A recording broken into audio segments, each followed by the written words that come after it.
कामायनी।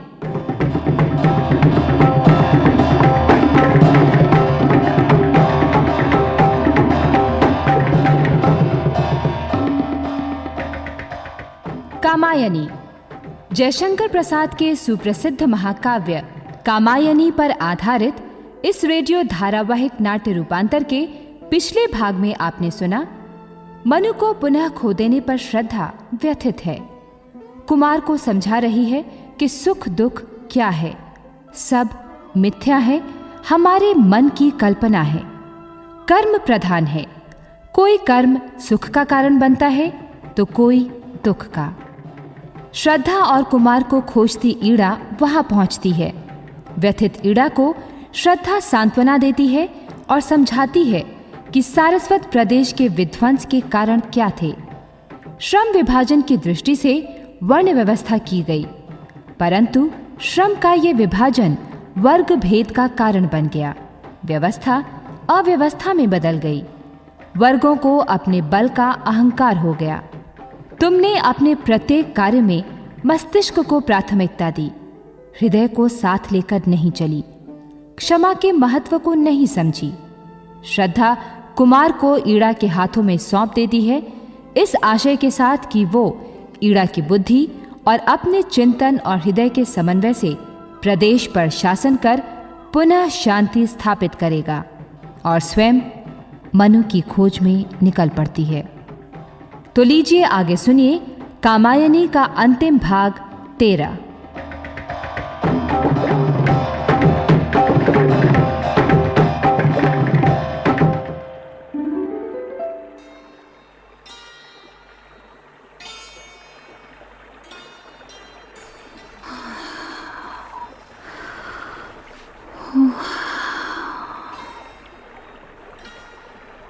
कितनी दूर निकल आई मैं। अब तक तो ईड़ा और कुमार भी घर पहुंच गए होंगे।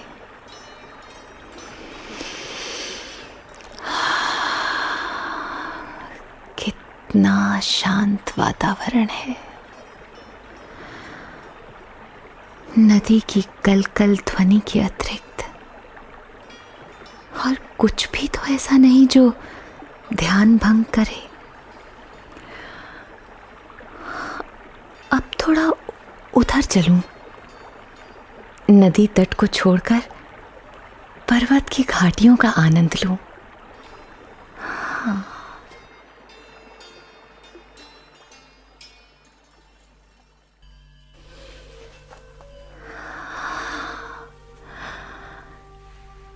यहाँ की स्थिति कुछ भिन्न प्रकार की है। अरे,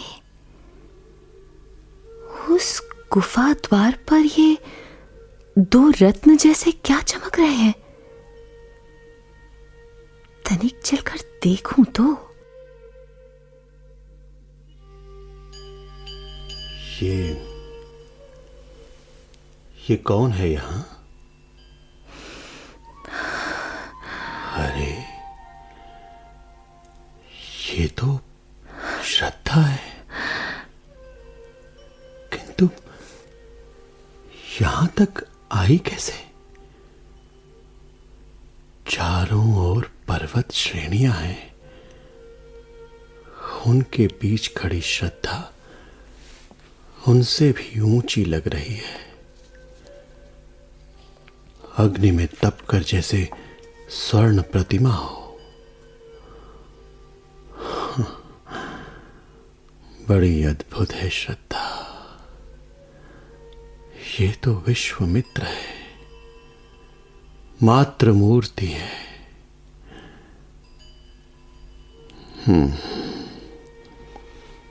मुझे ही आगे बढ़कर अपने अपराधों के लिए इससे क्षमा मांगनी होगी। आओ देवी, आओ, तुम्हारे आगे मैं तुम्हारा मनु नतमस्तक हूं। तुम केवल रमणी नहीं हो, तुम कहीं अधिक महान हो। ऐसा कुछ भी तो नहीं है। मैं तुम्हें पाकर प्रसन्न हूं। श्रद्धा, तुमने अपना सर्वस्व गंवाकर और बड़े कष्टों के साथ जिसे प्राप्त किया, वो मैं सदा ही तुमसे दूर भागता रहा। और जिस ईड़ा और कुमार के लिए तुमने महान कष्ट सहे, वो भी आज तुम्हारे साथ नहीं है। इस प्रकार तो तुम चारों ओर से ठगी ही जाती रही हो। कहां है कुमार? ईड़ा के साथ सारस्वत नगर में। क्या? मैं जिन लोगों से अपने प्राण बचाकर आया था, तुमने उन्हीं निर्मम लोगों के पास कुमार को छोड़ दिया? अपना बालक छोड़ते तुम्हें पीड़ा नहीं हुई? कुमार बड़ा वीर है। भले ही वीर हो, फिर भी मृग शावक की भांति कोमल और भोला है। और सरस्वत नगर निवासी बड़े ही हिंसक हैं, एकदम पशु। बड़ी विचित्र है तुम्हारे हृदय की गति, बड़ी विचित्र है। आखिरकार वो हीड़ा तुम्हारे साथ छल कर ही गई। हे प्रिय, कितने आश्चर्य की बात है कि तुम भयभीत हो। मैं चाहती हूं तुम शंकाओं से, हीनता की भावना से मुक्त हो जाओ। ईड़ा ने तुम्हारे साथ या मेरे साथ कोई छल नहीं किया। किंतु हमारे पुत्र को हमसे छीन लिया, ये छल नहीं तो क्या है? ये छल नहीं, आदान प्रदान है। मैंने ईड़ा से तुम्हें पाया और उसे अपना पुत्र दे दिया, और वो हमारा पुत्र सारस्वत राज्य का अधिकारी है। तुम समझो कि तुम्हारा पुत्र ईड़ा के पास ऋण रूप में है और वो तुम्हें ब्याज सहित प्राप्त होगा।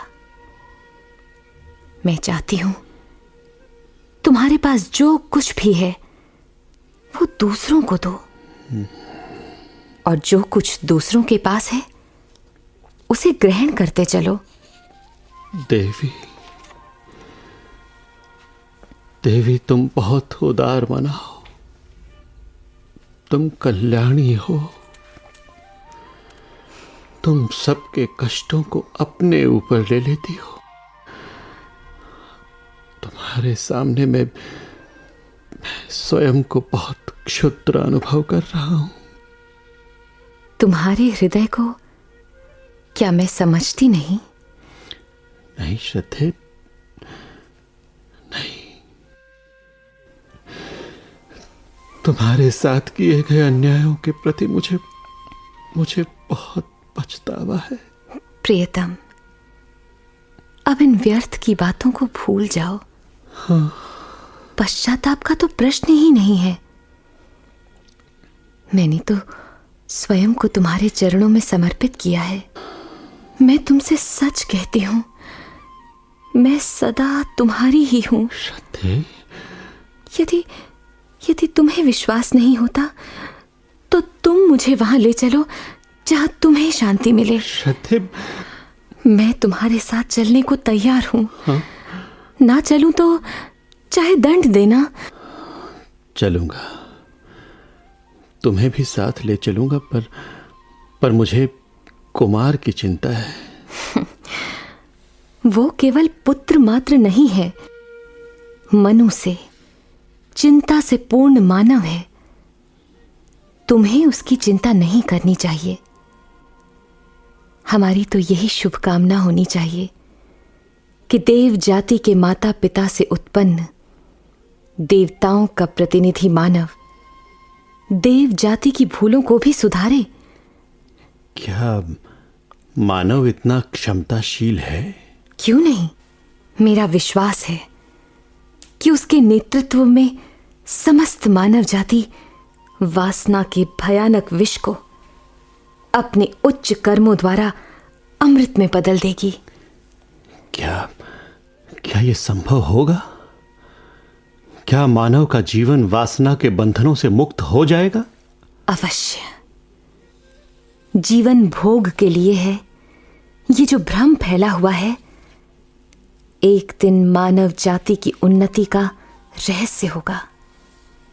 जो मिथ्या है, नियम विरुद्ध है, वो स्वयं समाप्त हो जाएगा। ये एक ध्रुव सत्य है। गिर जाएगा जो है अलीक, चलकर मिटती है पड़ी लीक।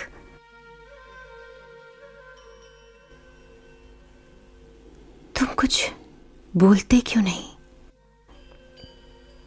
प्रियतम, हे देव, कहां ध्यान लगाए हुए हो? देवी,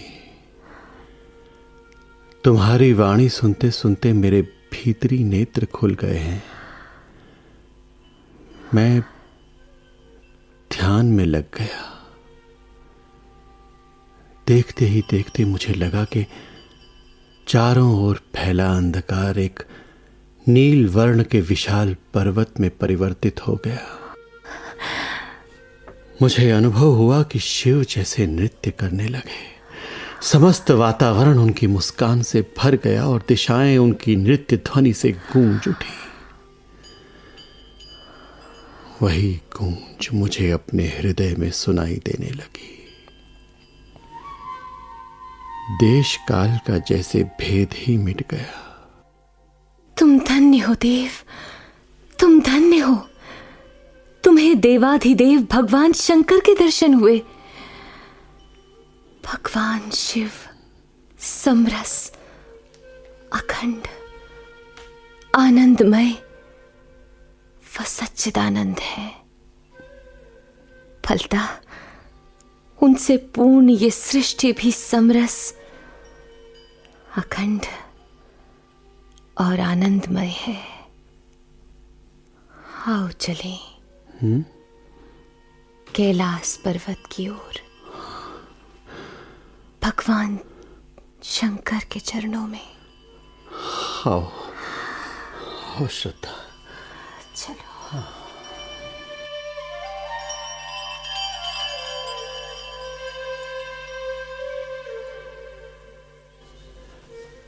अरे देवी श्रद्धे, देखो देखो उधर,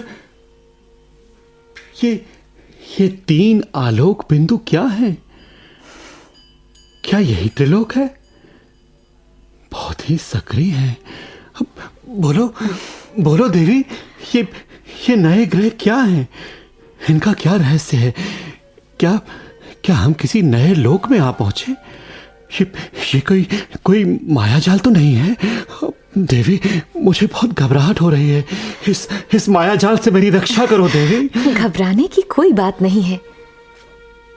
ये कोई मायाजाल भी नहीं है। तो ये त्रिपुर है, एक त्रिकोण है। मनु, तुम इस त्रिकोण के मध्य बिंदु हो। ये तीनों बिंदु इच्छा, क्रिया और ज्ञान के नाम से जाने जाते हैं। मैं कुछ समझा नहीं देवी। तुम एकाग्रचित्त होकर इनके महत्व को जान लो। पहले अनुराग के समान लाल रंग के बिंदु को देखो। लाल, ये जो उषा की गेंद के समान सुंदर जान पड़ता है। हाँ, ये इच्छा लोक है। इसमें भावों की प्रबलता है। इसका शब्द, स्पर्श, रस, रूप और गंध से संबंध है। ये इंद्रियों के गुण हैं। इनके द्वारा ही मनुष्य के मन में विभिन्न प्रकार की इच्छाएं उत्पन्न होती हैं। और ये श्याम वर्ण वाला बिंदु क्या है? ये कर्म लोक है। ये भाग्य की प्रेरणा बनकर चक्र की भांति घूमता है। यहां कर्म के मूल में कोई न कोई नई इच्छा लगी रहती है। किसी न किसी इच्छा के वशीभूत होकर मनुष्य कर्म करता है। और ये तीसरा लोक? ये उज्ज्वलतम ज्ञान लोक है। यहाँ के निवासी स्वयं को सुख दुख से ऊपर उठा हुआ मानते हैं। यहाँ कोरी बुद्धि का राज्य है। सब कुछ तर्क वितर्क पर निर्भर करता है। सभी ओर अहंकार का तांडव है। अर्थात यहाँ तर्क द्वारा सत्य को असत्य और असत्य को सत्य सिद्ध किया जाता है। इस लोक के निवासियों की दृष्टि में संसार का अस्तित्व मिथ्या है। तब तो इन्हें आनंद के बजाय कुतर्कों के कारण आपसी संघर्ष में ही समय बिताना पड़ता होगा। जिस प्रकार ओस चाटने से प्यास नहीं बुझती, वैसे ही इन ज्ञानियों का ये नीरस ज्ञान इन्हें तृप्ति नहीं दे पाता। अतृप्ति में आनंद कहां? किंतु ज्ञानी तो श्रेष्ठतम माना जाता है। ज्ञानी दूसरों की दृष्टि में तो श्रेष्ठ है, परंतु स्वयं उनके हृदय में सदा उलझन बनी रहती है। वो अपनी भावना या दृष्टि के अनुसार विश्व को देखते हैं, अतः अशांत बने रहते हैं। ये एक शास्त्र से दूसरे शास्त्र को सिद्ध करने में या उसे काटने में लगे रहते हैं। देवी, तब जीवन को सुखी, शांत और आनंदमय कैसे रखा जा सकता है?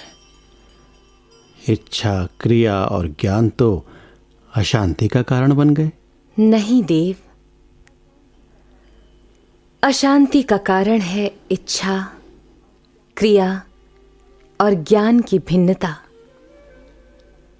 यदि इन तीनों का समन्वय हो तो आनंद ही आनंद है।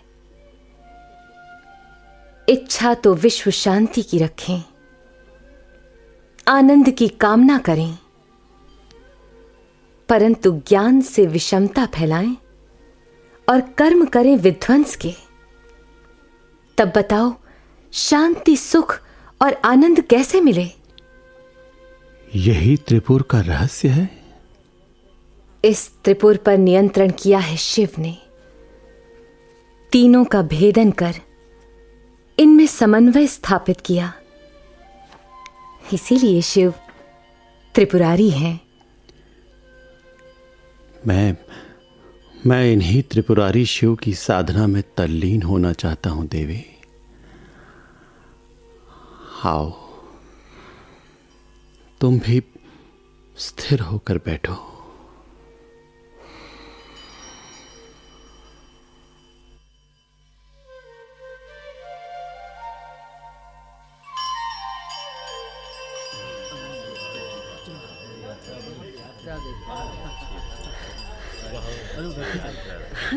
देखो देखो, आगे जो स्थान दिखाई दे रहा है, यही वो स्थान है जिसके लिए हम इस यात्रा पर निकले हैं।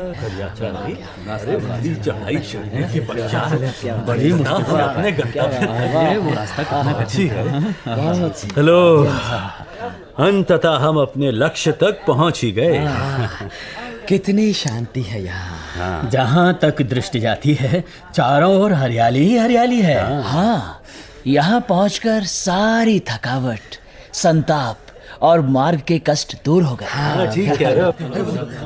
वो देखो, वही है ना मानसरोवर। हाँ, चारों ओर हरियाली से घिरा मानसरोवर ऐसा लग रहा है जैसे नीलम मणि की वेदी पर हीरे की कली झिलमिला रही हो। ये तो प्रकृति का छोटा सा दर्पण जान पड़ता है। अरे, ये तो मनु और श्रद्धा ही यहाँ विराजमान है। ये तो वही है। कहाँ है माँ? कहाँ है पिता? माँ, पिताजी, मैं आपका पुत्र, आपके चरणों में। हाँ मेरे लाल, मेरी गोद में आ। एड़ा, कुछ न कहो देवी, मैं तो यूं ही यात्रियों के साथ चली आई, पर यहाँ आकर देखती हूँ कि मैं धन्य हो गई। मुझे लगता है कि आपकी ममता ही मुझे यहाँ तक खींच लाई। ये तो तुम्हारा स्नेह है। हे देवी, आज मैं वास्तविकता को समझी। मुझे तो यही आभास था कि मैं हर किसी को बुद्धि के भुलावे में डाले रहती थी। यहां आकर ज्ञान हुआ कि चिंतन और भावना के बिना बुद्धि की मलिनता दूर नहीं होती।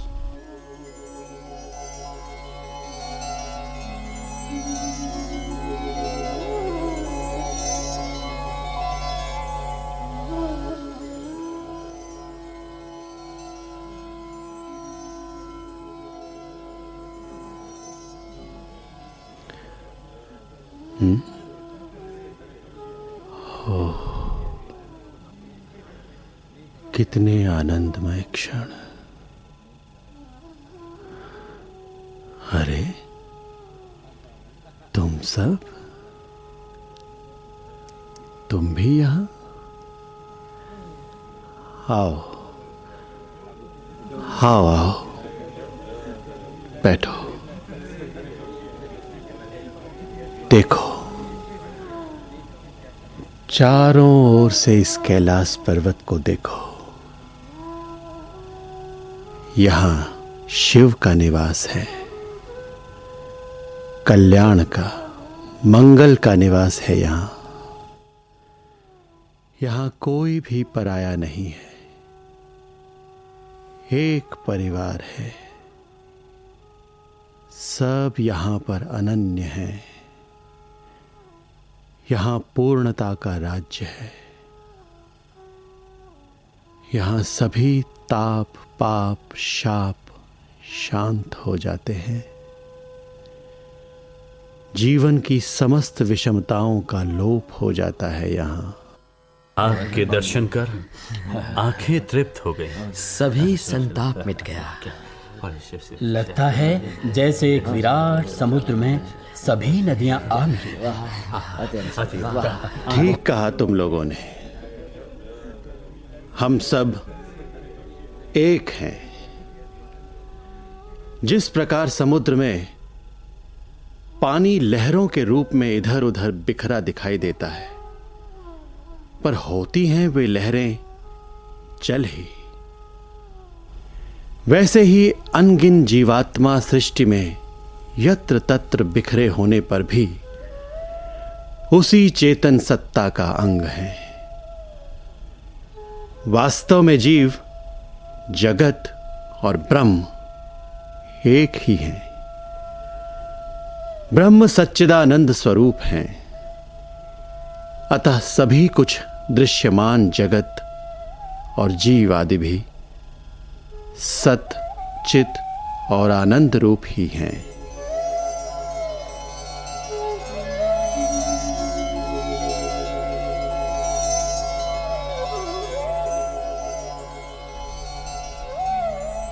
हे पुत्र, हे कुमार, हे मानव, तू चुपचाप चकित होकर क्या देख और क्या सोच रहा है? मेरा यही कहना है कि तू अपने सब भेदभावों को, सुखों और दुखों को भूलकर तटस्थ भाव से विश्व के क्रियाकलापों को देख। दृष्टा बन, करता नहीं। फिर तू अपने वास्तविक स्वरूप को पहचानेगा और तब तुझे ये सारा विश्व ही अपना घर, अपना परिवार जैसा दिखाई पड़ने लगेगा। मेरी ओर क्या देख रहा है पुत्र? तेरे पिता ठीक कह रहे हैं। यहां सब समरस है, एक है। यहाँ अखंड आनंद है, जड़ चेतन का यहाँ कोई भेद नहीं है। तू अपने आप को पहचान, स्वस्थ रह, स्व में स्थित रह, फिर ये विश्व ही तेरा नीड़ बन जाएगा। अखंड आनंद की प्राप्ति होगी तुझे।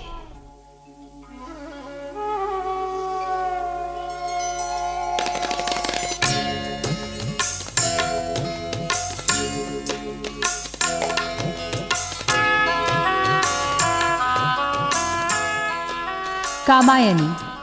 अभी आप जयशंकर प्रसाद के सुप्रसिद्ध महाकाव्य कामायनी पर आधारित इस रेडियो धारावाहिक नाट्य रूपांतर का अंतिम भाग सुन रहे थे। रूपांतरकार और निर्देशक थे विश्व प्रकाश दीक्षित बटुक, प्रस्तुतकर्ता नवीन, संगीतकार रास बिहारी दत्ता, ध्वनियांकन KN जोशी, निर्माण प्रबंध प्रियंका। इस धारावाहिक में भाग लेने वाले मुख्य कलाकार थे योगेंद्र टिक्कू, केदारनाथ, अनिल मग्गू, अश्वनी वालिया, नरेंद्र जोशी, कमल वर्मा, कीमती आनंद, पल्लवी भारती, रजनीश शर्मा, प्रवीण शर्मा, CP शर्मा, अर्चना प्रभाकर, हर्ष बाला, सुचित्रा गुप्ता, अशोक मलकानी और प्रतिभा शर्मा।